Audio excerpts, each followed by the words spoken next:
Hey everyone, this is John. I just want to take you through a basic joint mobility routine that you can do as a warm-up, as a cool down, on a recovery day, in the morning, in the night. You can pretty much do this whenever you want, just to make sure that your body is moving the way it should be. So we're going to start with some basic self-massage, and then we're going to move into something called isolated joint mobility. Basically, what you're doing in isolated joint mobility is something called controlled articular rotations. So we're taking all of our main synovial joints and we're just rotating them in a circular fashion in either direction. So we're gonna start off with the self-massage portion. So essentially what we're doing is we're just gonna pat our whole body down. So we're gonna start down low and we're gonna work our way up to the top. Here we go. You can just follow along. Some of this stuff's gonna seem a little weird, and that's okay. It kind of is a little weird, but it feels fantastic. You can use as much pressure or as little pressure as you want. And with the legs, I like to isolate, really make sure that the muscles are loose. You kind of just punch away. You can use an open hand or a fist, totally up to you. And like I said, you can pretty much do this any time of day. I like to do this when I first wake up in the morning, just to wake everything up. But it's great to do in the evening too, or as a warm-up before a workout. Just trying to pat everything down, get the blood flowing, get everything ready to roll.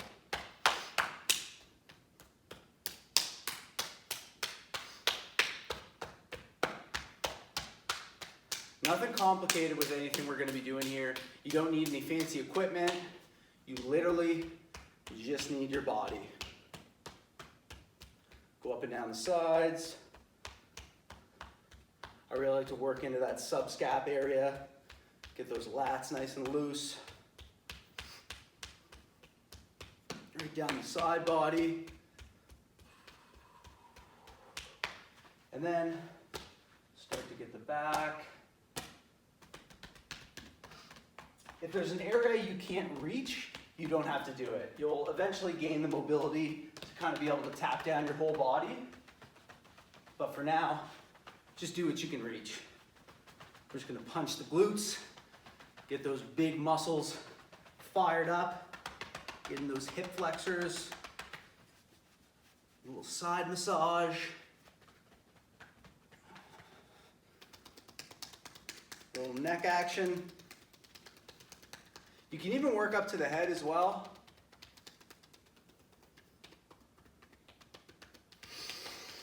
Oh, feels good.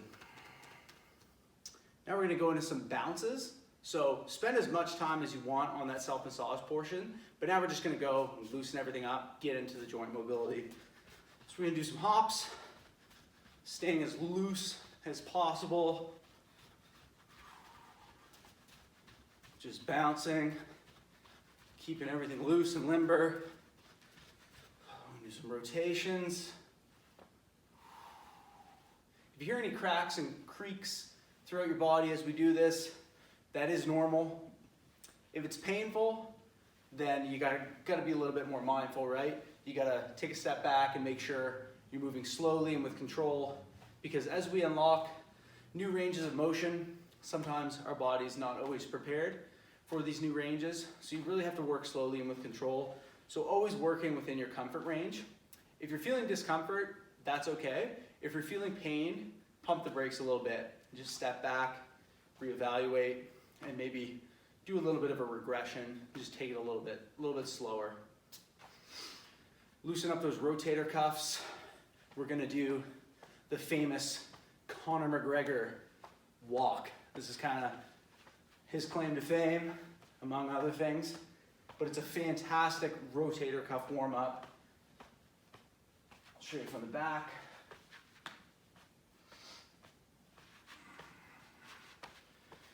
I'm just gonna isolate the shoulder, keeping the arm at 90 degrees.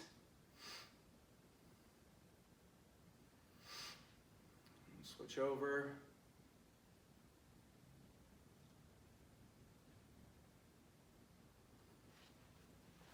we go. Now we're gonna get into the isolated joint mobility. So we're essentially just taking all of our joints and moving them in a circular fashion, as I mentioned earlier. So we're gonna start from the head and work our way right down to the feet. So for the purposes of this video, I'm just gonna do 3 rotations in each direction. There's really no magic number, but I would advise 6, 8, or 10 rotations in either direction. You're welcome to do more or less, but I'm just gonna do 3 just to keep this video short and sweet. So we're gonna start with the neck. The goal is to be smooth and controlled. If you're seeing or noticing any jerky movements, that just means you need to do the range a little bit more just to build that brain-body connection. So if you notice any jerkiness, especially most people find it in the wrists, in the ankles, and sometimes in the hips and the neck. So just be mindful and just kind of evaluate your body as you're doing this so you notice what areas you need to work on more. So we're gonna start with the neck. Slow, controlled movements. Like I said, I'm gonna do 3 rotations of every joint in each direction. Feel free to do more.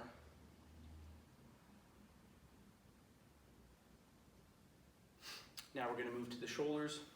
And as we move into the shoulders, I just wanna mention something called joint coupling. So the goal, as the name kind of tells you, is isolated joint mobility. So we're really trying to just focus on the joint that we're focusing on at the time. So joint coupling would be when you're moving the joint that you're trying to isolate plus another joint. So say I'm doing my shoulder circles, but I'm like moving my neck. Or say I'm doing like wrist rotations, but I'm moving my forearms too. That's called joint coupling.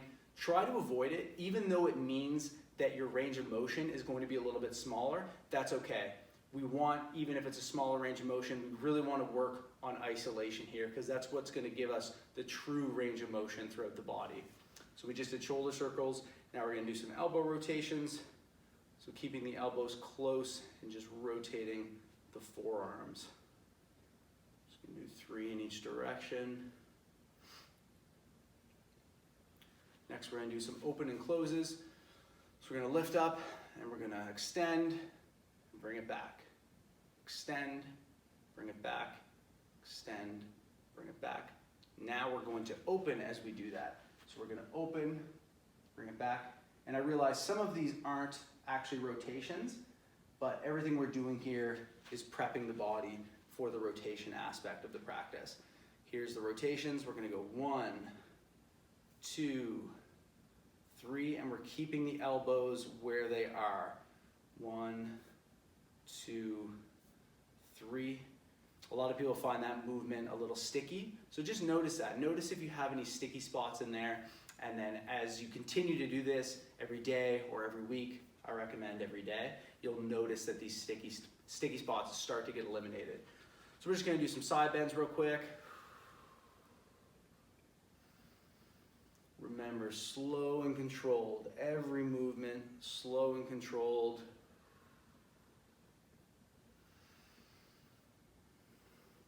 You can just follow your breath with these movements.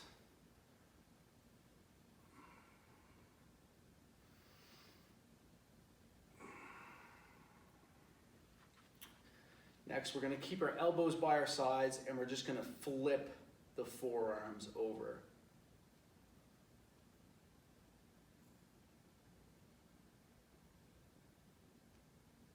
And we're gonna extend the hands out in front of us. We're gonna open the fingers, close as tight as we can, open as wide as we can, close as tight as we can, open, close. Now we're gonna play the piano. And the other direction. Now we're going to isolate the thumbs.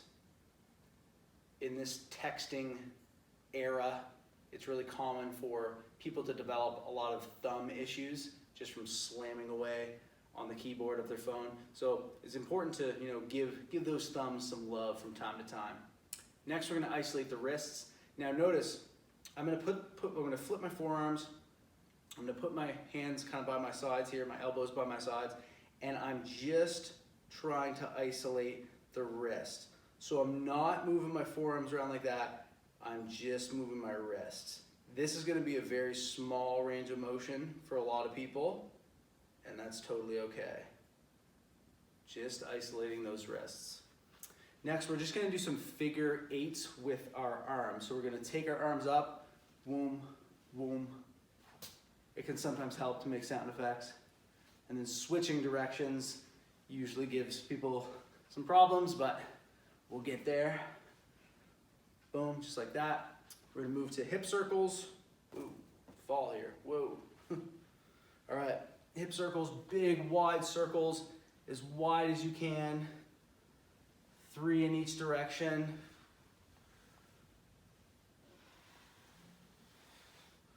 Next, we're gonna do the same thing, except for we're gonna isolate the pelvis. So we're just gonna rotate that pelvis.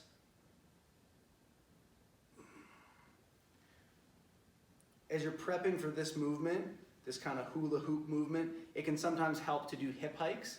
So just lifting each side of the hip on its own, and then performing some posterior and anterior pelvic tilts, just to kind of develop that range for the full rotation. So posterior, anterior, posterior, anterior, and then the full rotation would just be what we just did, but all combined. Fantastic. Next, we're gonna go back up to the wrists. We're gonna clasp the fingers. We're gonna entwine them. Just gonna rotate. Make sure you do both directions. Then we're gonna open the hands like this. Put the fingers together. Press, and we're gonna just peel open a few times. Just stretch those fingers right out.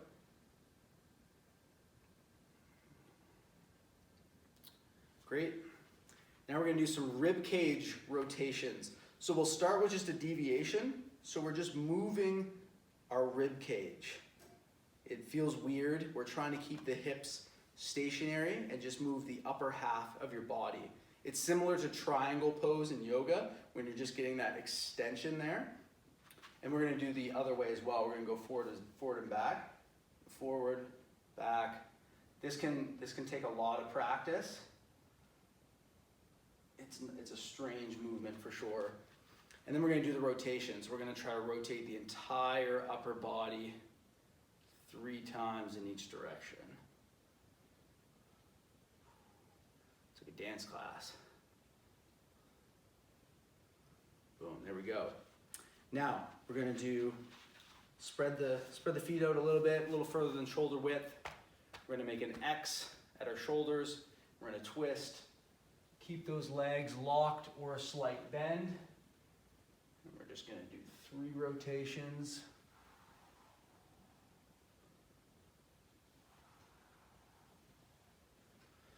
Three rotations in each direction.